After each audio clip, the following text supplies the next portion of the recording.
Throughout this week, I'm going to be sharing scriptures that kind of relate with the beginning of the season of Advent as we continue our journey toward Bethlehem and the birth of Jesus.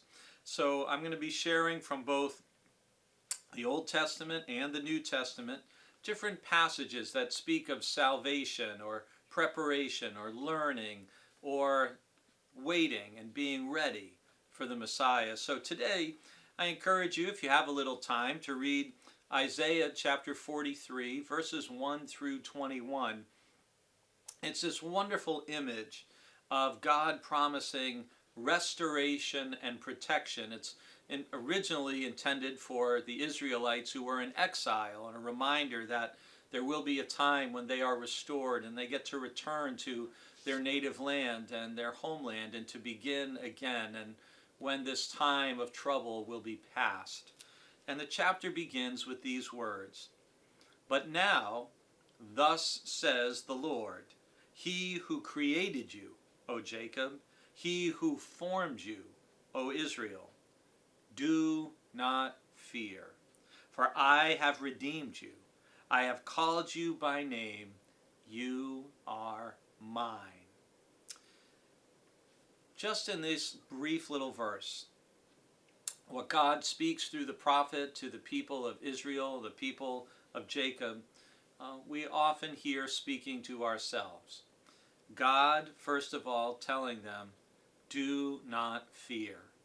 How many times is that message repeated in the pages of the scriptures?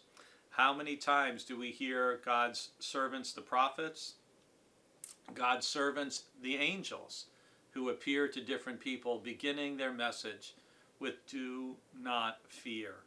I know I've spoken about this many times as I've done hundreds of these videos, but it's so important to understand God did not give us a spirit of fear, as it says in 2 Timothy 1:7.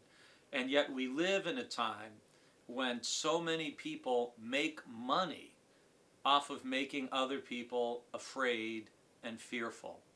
And just keep that in mind as you partake of media, that people who are constantly stoking your fears, stoking your anger, you really have to watch that closely. God says, do not fear. Why? Because God has redeemed you. God has redeemed you and called you by name. You are mine. Think about this verse even in light of the resurrection story, for example, in John chapter 20, where Mary comes and she meets Jesus, and at first she thinks he's the gardener. And what does Jesus do?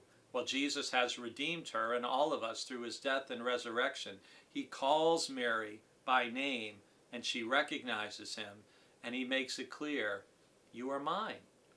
You are in relationship with me. So I pray today, whatever is making you afraid, give your fears to God in prayer. And remember, God didn't give you a spirit of fear, but a spirit of power and of love and of a sound